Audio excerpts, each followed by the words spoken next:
ইতিমধ্যে আমাদের মৎস্য অধিদপ্তর থেকে যে প্রজ্ঞাপনটা আমাদের এসে পৌঁছেছে, আগামী মা ইলিশ রক্ষার ক্ষেত্রে আগামী 4 অক্টোবর থেকে 25 অক্টোবর পর্যন্ত মাছ ধরা সম্পূর্ণ নিষেধ।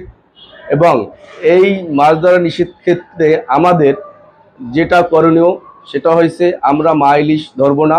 তার কারণ এই ভরা মৌসুমে মা ইলিশ আমাদের নদীতে এসে ডিম দেয়, যাতে আগামী প্রজন্ম আমরা ভরপুর ইলিশ মাছে পেতে পারি।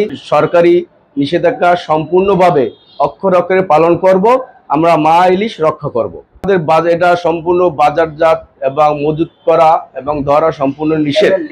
যদি আমাদের বরগুনা মাছ বাজারে আমাদের সমিতির পক্ষ থেকে এইটাই থাকবে, যাতে সরকারি বিধি নিষেধ যেভাবে দেওয়া হয়েছে আমরা সেই বিধি নিষেধ সম্পূর্ণভাবে পালন করব এবং বাজারের মৎস্য ব্যবসায়ী যারা সমবায় সমিতির আওতাধীন অথবা মৎস্য ব্যবসায়ী আড়তদারগণ পাইকারগণ যারা আছেন তাদের প্রতি আমাদের কঠোরভাবে অনুরোধ থাকবে, 13 নভেম্বর রাত্র 12টা পর্যন্ত আমাদের এই মাছটা ক্রয় বিক্রয় করা হবে।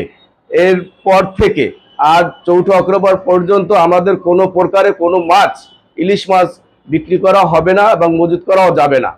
আর যদি কেউ মজুত করার ক্ষেত্রে যদি সম্পৃক্ত থাকেন সেক্ষেত্রে আমাদের সমিতির পক্ষ থেকে তাদের কঠোর ব্যবস্থা গ্রহণ করা হবে এবং আইনানুগভাবে সরকারি বিধি নিষেধ অনুযায়ী আইনানুগভাবে আমরা ব্যবস্থা গ্রহণ করব।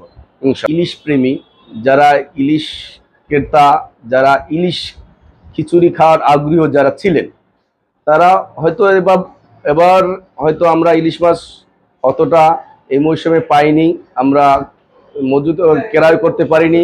প্লাস আমাদের এই সমুদ্রে পায়রা বিষ খেলে যে আমাদের ভরা মৌসুম যে ইলিশ মাছটা আসছে সেই মাছটা আসে না। এটা আমরা আন্তরিকভাবে দুঃখিত। আমরা এটা খেতে পারি না। হয়তো বিগত দিনে যারা আশা ছিলেন যে এরপরে যে ইলিশ মাছ আসবে, কিন্তু আসলে ইলিশ মাছ এবার অনেকটাই কম। যারা এখনো মাছ কিনেননি তারা 3 তারিখের আগে অন্তত তারা এই ইলিশ মাছটা কিনেন এবং ইলিশ মাছটা সে স্বাদটা উপভোগ করেন। বরগুনা মাছ বাজার এসে ইলিশটা ক্রয় করেন এবং আপনার সেই কাঙ্ক্ষিত সেই স্বাদটা পূরণ করেন। ধন্যবাদ সকলকে।